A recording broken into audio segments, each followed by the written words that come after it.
یہ کہانی ایک آدمی اور اس کی 3 بیٹیوں کی ہے۔ اس کی بیوی چند سال پہلے وفات پا چکی تھی۔ اس کی تینوں بیٹیاں بہت خوبصورت تھیں، مگر سب سے چھوٹی بیٹی اپنی بہنوں میں سب سے زیادہ سمجھدار تھی، جس کا نام زینب تھا۔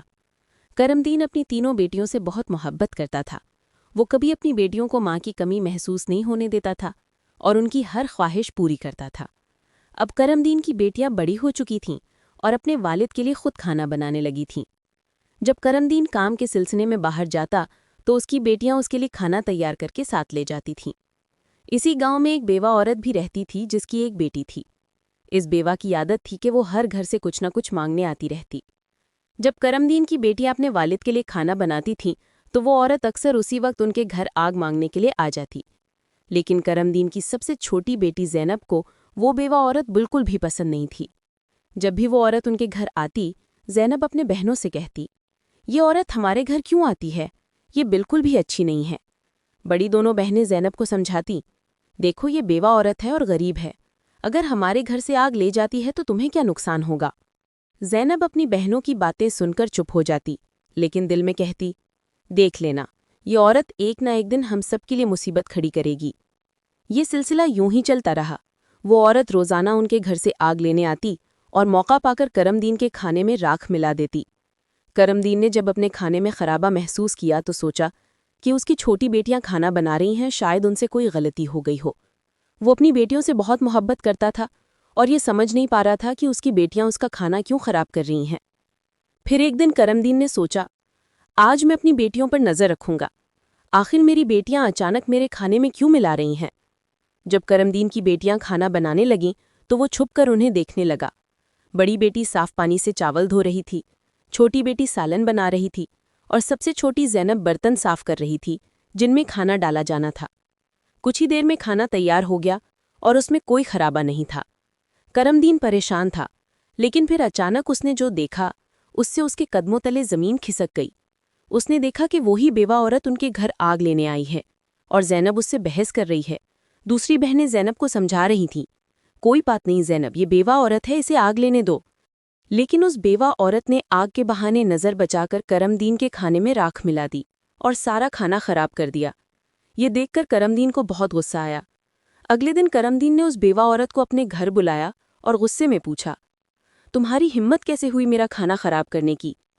وہ عورت بڑی ڈرامائی انداز میں کرم دین کے پاس آئی اور اس کے سینے پر ہاتھ پھیرتے ہوئے بولی، میں تو یہ دیکھ رہی تھی کہ تم واقعی اپنی بیٹیوں سے محبت کرتے ہو یا نہیں، کھانا خراب ہونے پر تم انہیں ڈانٹتے ہو یا نہیں، لیکن تم تو بہت اچھے انسان نکلے، اپنی بیٹیوں سے بہت محبت کرنے والے۔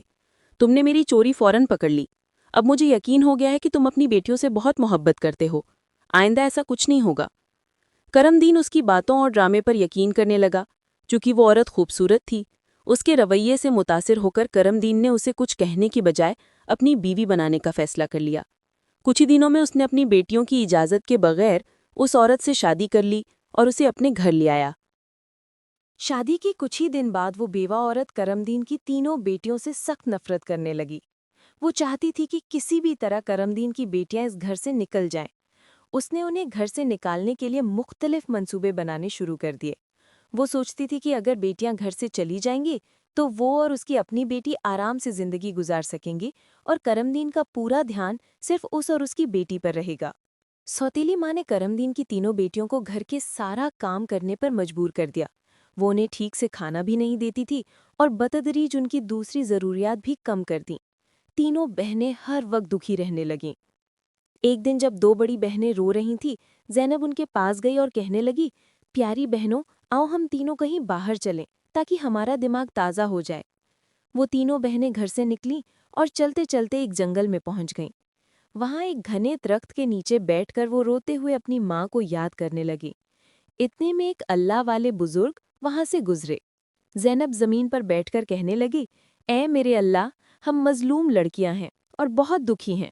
آپ دیکھ رہے ہیں نا کہ ہماری سوتیلی ماں ہم پر کتنا ظلم کرتی ہے، ہم کتنے دنوں سے بھوکی ہیں۔ اللہ والے بزرگ پاس کھڑے ہو کر ان کے باتیں سننے لگے۔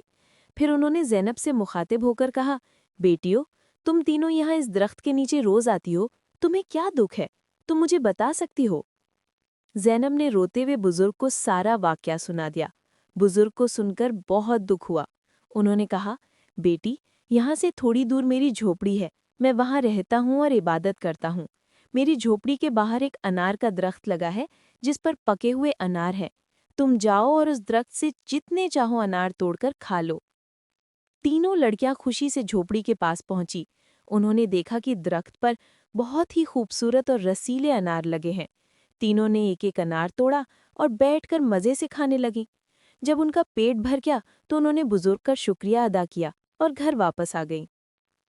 اس کے بعد جب ان کی سوتیلی ماں انہیں کھانا نہیں دیتی تو وہ روز جنگل جاتی اور ان اناروں کو کھا کر اپنا پیٹ بھر لیتی۔ بتدریج انہوں نے اپنی ماں کا دیا ہوا کھانا بالکل چھوڑ دیا۔ اب سوتیلی ماں سوچنے لگی، میں ان لڑکیوں کو کھانا نہیں دیتی، میں انہیں اتنا کام کراتی ہوں، انہیں ذلیل کرتی ہوں، پھر بھی ان کے چہروں پر ایک عجیب سی چمک ہے۔ ان میں سے کوئی بیمار نہیں پڑتی، بلکہ ان کی خوبصورتی بڑھتی جا رہی ہے، اور میری اپنی بیٹی جسے میں اچھا کھانا دیتی ہوں وہ ان کے آگے بدصورت لگتی ہے۔ ایک دن سوتیلی ماں پھر بیماری کا بہانہ بنا کر لیٹ گئی۔ شام کو جب کرم دین گھر آیا تو اس نے اپنی بیوی سے محبت سے کہا، چاہے میرا سب کچھ بچ جائے لیکن میں تمہیں کچھ نہیں ہونے دوں گا، تمہارا علاج سب سے اچھے ڈاکٹر سے کرواؤں گا۔ لیکن اس کی بیوی کچھ اور ہی منصوبے کر رہی تھی۔ اس نے کہا، تمہیں اتنا کچھ کرنے کی ضرورت نہیں ہے، میری زندگی بچانے کے لیے بس ایک چھوٹا سا کام کرو۔ کرم دین نے پوچھا، جلدی بتاؤ کیا کرنا ہے، میں وہی کروں گا۔ بیوی نے کہا، تم اپنی تینوں بیٹیوں کا خون نکالو اور میرے ہاتھوں اور پیروں کی ہتھیلیوں پر لگا دو، تبھی میں ٹھیک ہو سکتی ہوں۔ یہ سن کر کرم دین کی آنکھوں میں آنسو آ گئے، کیونکہ وہ اپنی بیٹیوں سے بے حد محبت کرتا تھا۔ وہ چپ چاپ کمرے سے باہر نکلا اور اپنی بیٹیوں کو ڈھونڈنے لگا، لیکن وہ گھر میں نہیں تھی۔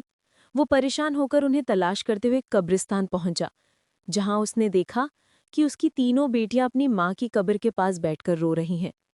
یہ دیکھ کر کرم دین کا دل کانپ گیا۔ ایک طرف اس کی بیوی کی خواہش تھی اور دوسری طرف اس کی بیٹیاں۔ کرم دین نے سوچا کہ وہ اپنی بیٹیوں کے بنا اپنی زندگی کیسے گزارے گا۔ اس نے فیصلہ کیا کہ بیٹیوں کو کہیں دور لے جائے تاکہ وہ محفوظ رہیں۔ اس نے اپنی بیٹیوں کو گلے لگایا اور کہا، بیٹیوں، تم کیوں پریشان ہو، میں تمہیں کہیں اور لے چلتا ہوں۔ وہ اپنی بیٹیوں کو ایک گھنے جنگل میں لے گیا۔ وہاں اس نے ایک مٹی کا چولہا بنایا اور بیٹیوں کو کھانا کھلا کر سکھایا۔ جب بیٹیوں نے پیٹ بھر کر کھانا کھا لیا تو وہ ایک درخت کے نیچے سو گئیں۔ کرم دین نے اپنی بیٹیوں کو وہیں چھوڑ دیا اور وہاں سے جان بچا کر نکل گیا۔ راستے میں اس نے ایک ہرن کا شکار کیا اور اس کا خون اپنی بیوی کو دینے کے لیے لے آیا۔ اس کی بیوی نے وہ خون اپنے ہاتھوں اور پیروں پر لگا کر خوش ہو گئی اور یقین کر لیا کہ کرم دین نے اپنی بیٹیوں کو مار دیا۔ دوسری طرف جب تینوں بیٹیاں جاگیں تو انہوں نے دیکھا کہ ان کا باپ انہیں چھوڑ کر جا چکا ہے۔ وہ جنگل میں اپنے باپ کو پکارتے اور خوفزدہ ہو کر روتی رہیں۔ اتفاق سے اسی جنگل میں 3 دوست شکار کے لیے آئے تھے۔ ان میں سے ایک ناصر تھا، جس نے کہا، مجھے لگتا ہے یہاں کوئی مصیبت میں ہے، کیا تم لوگوں کو روتے نہیں سن رہے؟ وہ تینوں لڑکیاں دیکھ کر ان دوستوں کے پاس آئیں اور اپنی کہانی سنائی۔ ناصر اور اس کے دوستوں کو ان پر بڑا ترس آیا۔ وہ سوچنے لگے کہ کیوں نہ ہم ان لڑکیوں سے شادی کر لیں تاکہ ان کے لیے چھت ہو اور ہماری زندگی بھی سکون سے گزرے۔ آخر کار تینوں دوستوں نے تینوں بہنوں سے شادی کر لی۔ ناصر اور زینب کی شادی ہو گئی اور ان کی خوشیوں کا آغاز ہوا۔ 1 سال بعد ناصر اور زینب کے ہاں بیٹے کی پیدائش ہوئی۔ وقت گزرتا رہا اور بچہ بڑا ہونے لگا۔ زینب کی بہنیں اور ناصر کے دوست بھی خوش تھے، لیکن ایک دن ناصر شکار کے لیے گیا اور واپس نہیں آیا۔ زینب بہت پریشان ہوئی اور اس کی بہنیں بھی فکر مند ہو گئیں۔ ناصر کے دوست بھی تلاش کے لیے گئے مگر وہ بھی واپس نہیں آئے۔ اب زینب اور اس کے خاندان پر پھر غم کا بادل چھا گیا۔ چند سال بعد زینب کا بیٹا جوان ہو گیا۔ اس کی خالاؤں نے اسے اپنی ماں کے بارے میں سچائی بتائی۔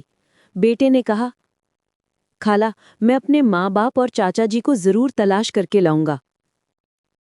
بیٹے نے کئی دن جنگل میں تلاش کی اور آخرکار ایک پتھروں والے علاقے میں پہنچا۔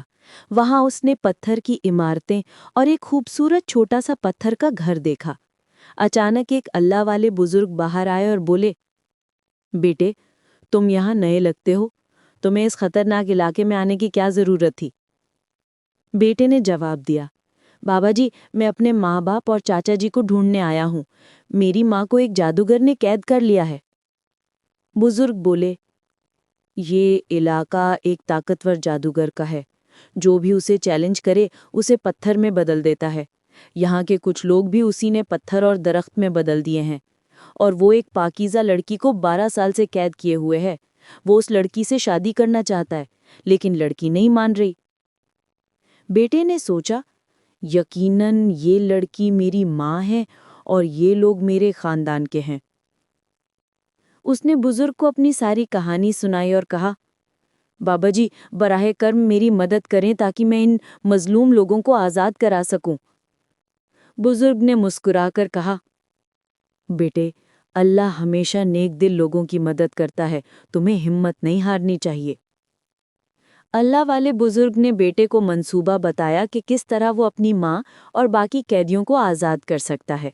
بیٹے نے چالاکی سے جادوگر کے محل میں قدم رکھا، اپنی ماں زینب کو پہچانا اور ایک گلدستے میں چھپی ہوئی انگوٹھی کے ذریعے اپنی شناخت ظاہر کی۔